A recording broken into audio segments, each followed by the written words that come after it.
Hey, sweet souls, and welcome to Changelicious, the podcast that turns life's hot mess into your next big yes. I'm your host, TD, work-life innovation coach, design thinker, storyteller, and chaos to success connoisseur. Around here, we don't just talk about change, we live it, we breathe it, we dance with it. So buckle up, grab your favorite drink, and let's dive into the wild, brave, and beautiful journeys of people who dared to remix their lives and came out tasting success. This is Changelicious. Let's make change delicious. Linda! So great to have you on the Changelicious podcast. Thank you so much for your time. You're a mom, and what do you do? I'm a 5-year-old. How would you explain to me what you do and why you do what you do? Okay. Well, that's a very good question. I have a hard time even explaining it to my grandmother, what I do. Right now, I basically started another company officially now, beginning of this year. So going back to being an entrepreneur after being employed the last couple of years, and founded a new consultancy with some of my former colleagues. It's called Morrow. We call ourselves a future business builder. Happy to explain what that means a bit in detail. That's also where it becomes very difficult to explain to a 5-year-old, right? But basically, we're trying to have people, first of all, understand what the future could bring. And then second of all, take that understanding and think, okay, what does that mean for us as a company? Where are opportunities of what we could do differently to be more resilient, more prepared for that future? And then third, go very concretely into building some of those future solutions. So I have no clue if my 5-year-old understood any of this, but probably some examples would be helpful for him then. Yeah, tell me.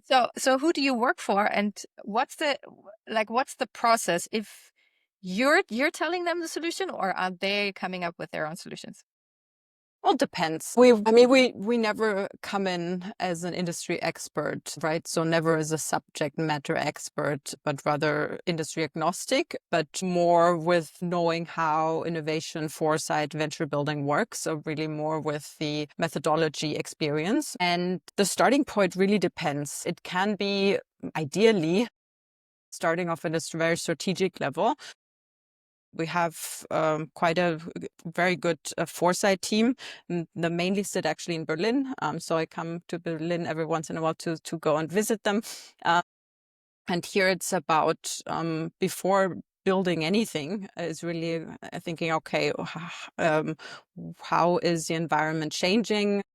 I mean, sometimes we work also more on Horizon 1, but foresight obviously is more Horizon 2, 3. So how is it going to look like 10 years down the line, 15 years down the line? And then identify opportunity spaces. And then from that, we can actually go into the building. We can come up with ideas. I like usually a very collaborative approach. So it's together with the client, identifying those opportunities and thinking about potential solutions. But it can also be much more on the, okay, we're executing side where they come with a concrete idea themselves. So right now, for example, part of my team is on a project with a Qatar bank, and it's about developing a new kind of digital banking solution for younger generation, because they see that their customers are aging.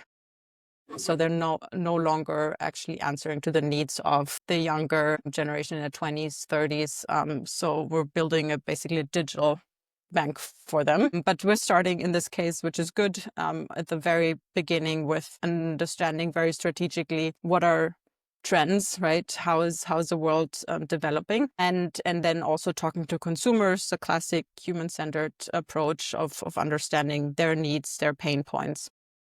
And then at some point we define the solution more in detail. So somewhat it's already predefined as there's certain scope, but of course, what does that mean, right? Digital banking solution can still be, can take so many forms. So it's one example. Corporates, we also have some, let's say, more like public clients. So for example, we're working with the Canton of Zurich So you're based in Switzerland? I'm based in Switzerland, yes. The team is a bit scattered. So we have some people in Berlin, then myself with another 5 people here in Zurich. Then the people that can do the building, the actual programmers, designers, and so on. So we have some people in Cape Town through a partner of ours. And then a few people scattered everywhere. From one person is sitting in Belgium, the other one in Hamburg, one close to Munich.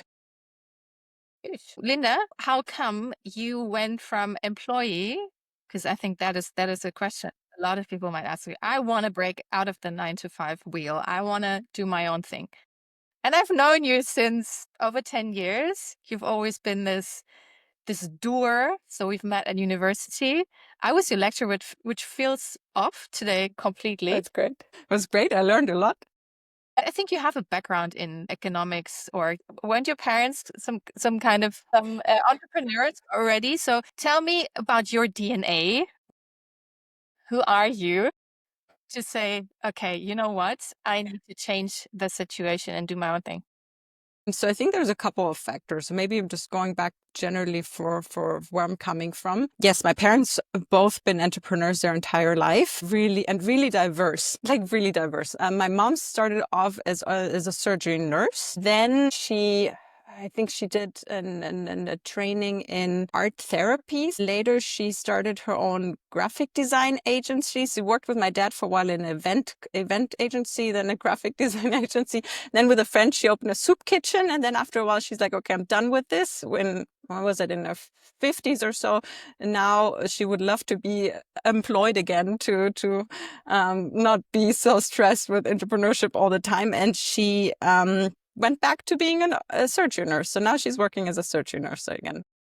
And my dad also quite a range of jobs, from having a bar when he was in his 20s to having an agency to running like large leadership conferences. Right now he's doing a lot of coaching. So yeah, they've really done quite a breadth of stuff. And somehow I was reflecting a couple of weeks ago, and it seems like this is at least something that they taught me, or at least they took away the fear of being an entrepreneur. And even though when I did start Sparkworks, the first company, about 10 years ago, it did still feel quite scary, which I think is also why after employment, I was okay with going back to entrepreneurship, especially now with the setup, because again, it's not like something entirely new where I don't know what I'm doing. Me and my founders as well, we've learned a lot having these companies in the past, and it's not like we're starting off from scratch again. We have again learned over the past of starting a consultancy of what works, what doesn't, right? But then also we've built up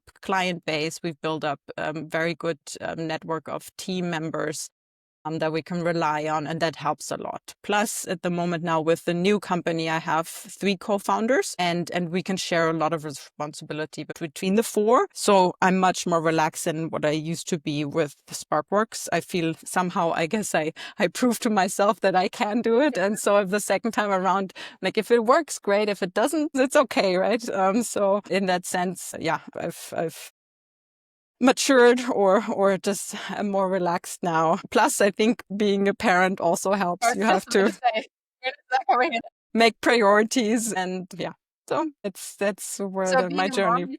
Being a mom, you think has created the resilience, or like the muscle fat, saying, okay, yeah, it's just normal to evolve? Good question. I mean, your days are only so long, right? And when you don't have kids, it's fine to say, okay, something just doesn't end at 6 and I work until 10. It just doesn't work, right? I need to be done usually around 5 so that I can go home, pick up the kids, give them food, get them ready to be in bed by 6:37. And then afterwards, yes, of course, I could go back to work, but I try to avoid it. I do it sometimes when I'm on my own at home, but also because then usually that's also time for me and my husband and social engagement. So I'm much more strict, I would say. I don't know if you ask him.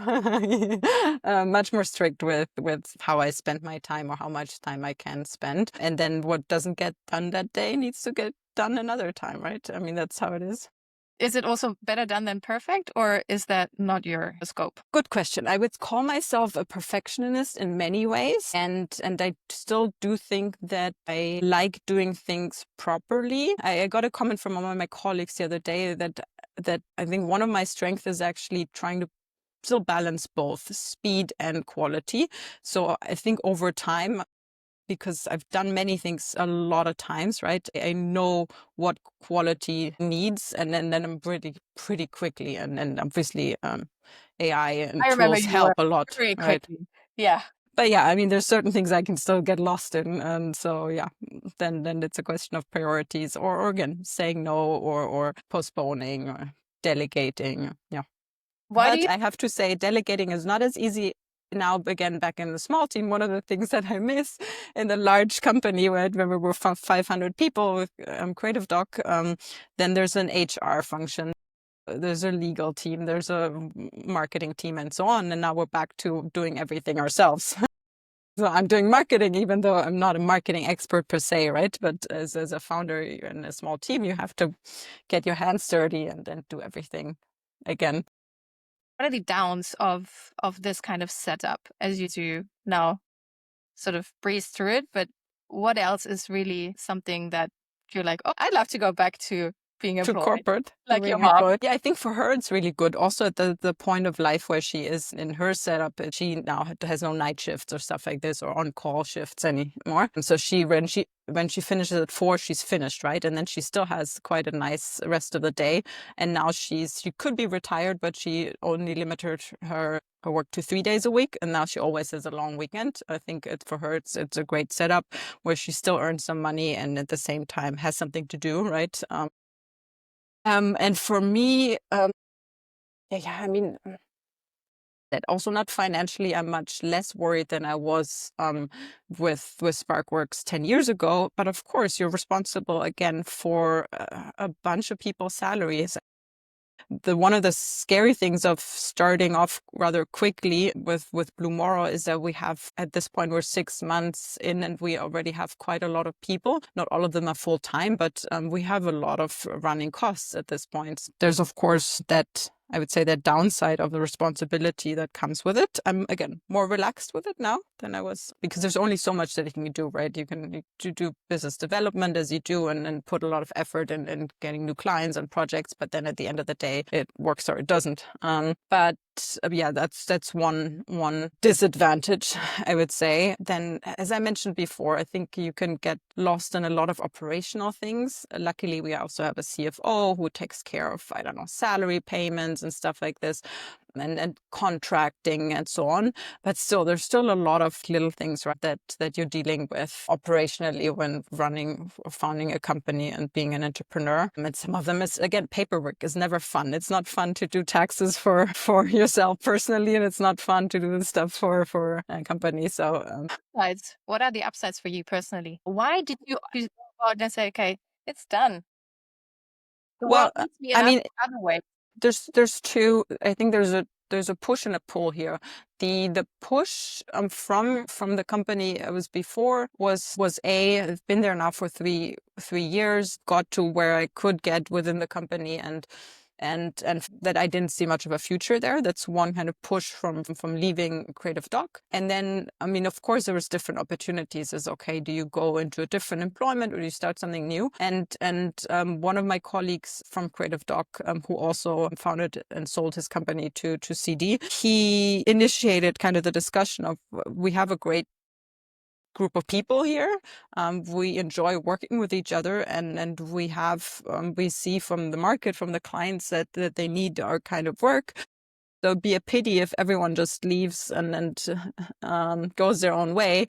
Why don't we start something new? And I mean, I was kind of weighing out the pros and cons, but I really like the team. I really like my co-founders, and we're in the beautiful situation where we could take pretty much anybody we wanted, not could take, but ask them to come with us, and everybody we asked pretty much happily joined. So I think that's a really nice situation to be in, to define your own team, enjoy the people that you're working with, and enjoy the work itself. But also on the other hand, feel because we're 4 kind of partners, there's less weight on my shoulders and as an individual to carry the company forward. It was much different with Sparkworks. Now, if for some reason, I don't know, 2 years down the line, I say, okay, it's not for me, I can leave. And I know there's other people who can carry the company further. With Sparkworks, it was always the moment I leave, there's not going to be a company, right?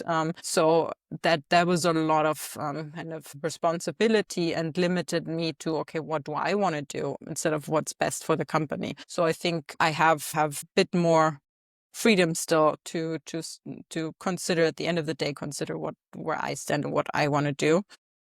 And then let's see how it evolves. If you have good people, then I think the product can also change over time. It doesn't have to be the same thing. So do I see myself doing the same thing now for another 10 years? Certainly not. And if it evolves, great. Did you ever see yourself doing things for 10 years? Good question. There's always moments where it feels like same of the same thing. And then there's moments that are aspects that are new. And I feel, I mean, the work we do is around innovation. So it's very forward looking, right? It's about. So do you actually live what you're preaching? Are you telling me that? Partially, I would say, partially. It's not always easy, but I would say partially we do. Yeah, I mean, that's awesome. Awesome. Awesome. Awesome. So good. It's really good. What do you think 10 years down the line, though, if you're teaching your clients or you're working with your clients, especially banks? I mean, I've been in the banking industry myself, and this is quite a rigid, very traditional field. What do you think? What is 10 years down the line for them? Not for you, but for them. Do you also try to teach them or inspire them to be as open-minded, pivoting all the time, transformative as you? Do you think that's the value add that you bring to those companies when you work with them, that they feel inspired to be as pivotal as you guys?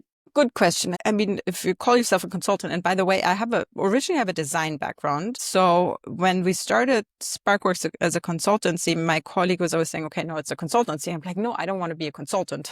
So for me, coming as a designer, being a consultant was something negative. Then over time, I got to like it. And then when we sold to Creative Doc, who was a venture builder, they were always saying, no, we're not consultants. And then suddenly we have culture clash because my people were called consultants, and then like coming into a company where we're not consultants, so what do we do now? And then consultant is often very advisory and very strategic, right? But then also the building, the doing, the acting part. So I think what we try to do, and I think what we're good is that we can bring both together. I think the value that we bring is, on the one hand, it's about helping them making strategic decisions and data-driven decisions, right? Again, whether it's foresight or market research that we do, it provides them with data to take strategic decisions. So I think that's one of the values that we can bring. The other is very often with an external view and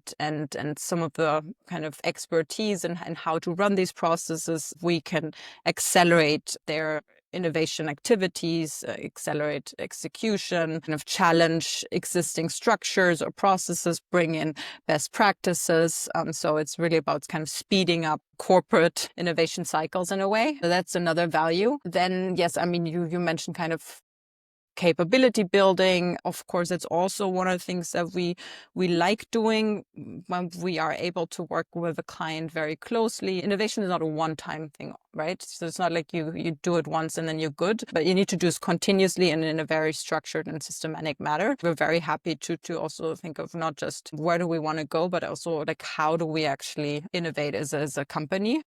And that includes capability building and innovation transformation or strategy. When it comes to how's the governance, how's decision making, how do we measure, even if we're successful, all these kind of dimensions. And then we've seen different setups in different companies, and there's not a one way to do it best, I believe. There's different ways, different depending on the culture, depending on the industry. Do you have a really cool tool or best practice that you can share that just happened and we're like, okay, this really worked very well, I can share this? Data-driven decision-making, I think, is super, super important, meaning very often there's this nice saying, it's a kind of hippo decisions, highest paid person's opinion. So whoever is a hippo in the room takes the decision, right? Or there's a few hippos in the room taking the decision. And ideally what we want to get away from that and basically either answer hypotheses that we have, if it's very explorative questions, or validate hypotheses that we have, but with concrete data from the market with concrete trends. So again, what are the opportunities we want to go into? I can't tell you. I need to do the research, the work, and then I can present you with some of the data. And I think again, this kind of terms that Hippo works quite well if you manage to get that into the culture of a company to get to a mindset where, okay, how do we get very quickly really narrow down what are the hypotheses that we have, the questions that we have, quickly run experiment, research, get some data, take a decision, whatever it is, to stop the project, to pivot, to continue, and then kind of start over again, right? What are hypotheses? And then these kind of quick learning cycles, I think this is definitely one of the best practices that I think work for most organizations or should be applied by most organizations. But then again, as I said, also industry dependent. And the other thing maybe, because I was just thinking about is sometimes we know best practices and sometimes we don't. So for example, we just had a call with a client and they are changing their operating system or have been changing operating model to dynamic ownership. So a dynamic ownership is not something that I was very familiar before the call, but interestingly, of course, such a drastic change in operating model also has implications on innovation and how do we run innovation within the organization. So this guy we had a call with is saying, okay, I need to rethink our innovation processes now that the whole organization is working under a different operating model. And then I would say, okay, I can try to pretend to be an expert now in dynamic ownership, which I'm not, clearly. But what I'm good is I'm good at moderating processes and finding out or finding expertise. So what I can do, for example, is together with ETH, the university here in Zurich, we work with very closely, is I can set up kind of an open roundtable workshop where I invite experts across industries from companies that work with operating models like this. I can bring in maybe some academic experts and I can moderate kind of this open process of sharing and learning from each other, right? And that's where my expertise comes in. I can moderate and facilitate the process to get that data, that expertise, and then have to translate it. Okay, well, now what's relevant or what could be helpful for you? So yeah, I think that's absolutely. an example very recently. Linda, last question. Seems a lot. You're a mom again, and you're an entrepreneur. How do you keep your mental wealth, your mental health, your mental hygiene, and your boundaries? Yeah. So, I mean, the boundaries, I think they're also given by the restraints of childcare. So, I mean, like before 9 o'clock in the morning, it's just very difficult to do any calls or anything, right? I can only drop off my older son at kindergarten at 8:20 and the little one shortly after, and then get myself ready. So, I mean, my day just cannot really start before 9 unless, again, it's urgent. And then, of course, my husband jumps in and then the same in the evening. So I think the boundaries are somewhat given in regards to time, of course. And then I think the good thing here in our case is that my co-founders have similar setups. They all have families. So none of us expects it to be a 24/7 job or role. Of course, sometimes there'll be Slack messages on the weekend here and there, but it's not excessively. And it's really only when needed because there's a project deadline or so. Otherwise, we really try keep each other in check there. We also have certain models where we say, look, I don't know, when you're off, you don't look at Slack. If something urgent, then we would write you a WhatsApp message because WhatsApp is not the channel for the day-to-day communication, but urgent, this is where we can reach you on vacation. So able to do that now because I have 3 co-founders or 3 partners versus before, always had to take my laptop on vacation. Like you never know what's going to happen. You need to be able to respond or find a file or sign something or whatever. So I think that helps. That setup helps a lot. Now, when it comes to mental health, I think, well, the thing is, especially when there's very little, the kids, there's a certain order of priority. It's the kids, probably the youngest if it's a baby, then the next one, then usually it's your partner. Then after that, after that should be the work. And then after that is yourself, right? So that's your own needs, whether that's your social life or just the very personal needs that you have.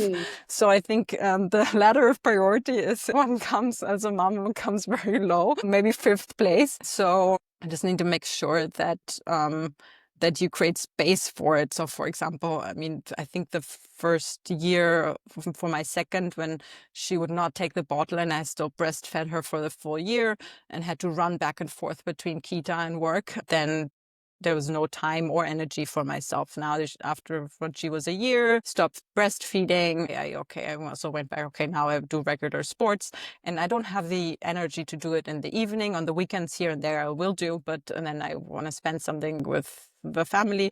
So I just schedule sports classes during the week. I schedule it like I would schedule a call, and then I'm busy there, and that usually works. I mean, sometimes you have to move it, but so I think that gives me a lot of energy. I have 2-3 of those scheduled during the week, and that's okay. And in the middle of the day or over lunch or whenever. So I think that's also the upside if you're your own boss. You don't need to get it approved by anybody, right? You just put it in the calendar, and that's the moment it's in there, then it happens. If it's not in there and I might potentially go, then of course always something comes up. But tricking yourself by booking a class up front and and then putting it in the calendar and that's how it happens. Otherwise, there's certain things that are still things that I love to do. I improve my Spanish. My kids growing up bilingual. I want to get to a level where I can have not just kiddie conversations with them when they're older, but proper adult Spanish conversations. I just don't have the energy at the moment. So it's still on hold for the moment. But other stuff was really important for me. So we love hosting. We love having people over. I love cooking. So last year we started a little supper club where every quarter we do invite kind of strangers to our home and cook for a group of 10 people. We usually have once or twice we have people over. That's the easiest way when you have kids. You don't have to pay very, very expensive babysitter in Zurich. Or again, we individually go out. So I think in that sense, I'm more of an introvert because I recharge myself with spending time on my own, like sports or being home, reading a book or something, versus my husband. He's very much an extrovert. So when he had a long, exhausting day, then he needs to have other people around him in the evening. So in that sense, we're different. But still, I think overall, we maintained our social life pretty well. So of course, there's certain limitations to it and what's possible. But yeah, I would say those are some of my tricks and tips.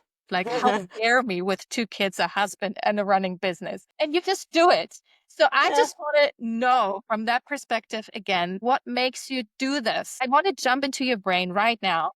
And I want to see, okay, why does she do it and I don't? Good question. I think, again, the sports example is that it helps me a lot. I feel better, right? I feel better even though it takes an hour away from my work. I feel better at the end of the day. It gives me back a lot, not just physically, but time for myself. So took a while, especially when the second kid was super little and still having the bigger one, just having the energy for it.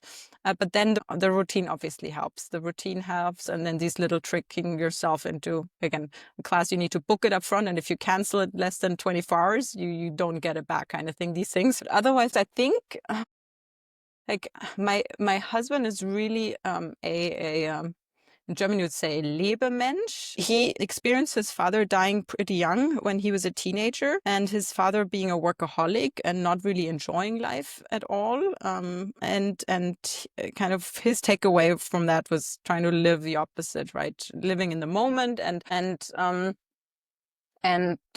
not pushing things for, hey, I will do that, I don't know, 10 years down the line. But, and I think that mindset I've been picking up from him. That's a wrap on another Changelicious episode where transformation never tasted so good. If your soul's feeling fed, don't forget to follow, leave a love note, aka review, and share the goodness with somebody really ready to flip the script. For more juicy insights and sweet inspiration, follow me, Hedi Schäfer, and let's keep stirring up change that sticks. Until next time, stay real, stay bold, and keep it Changelicious.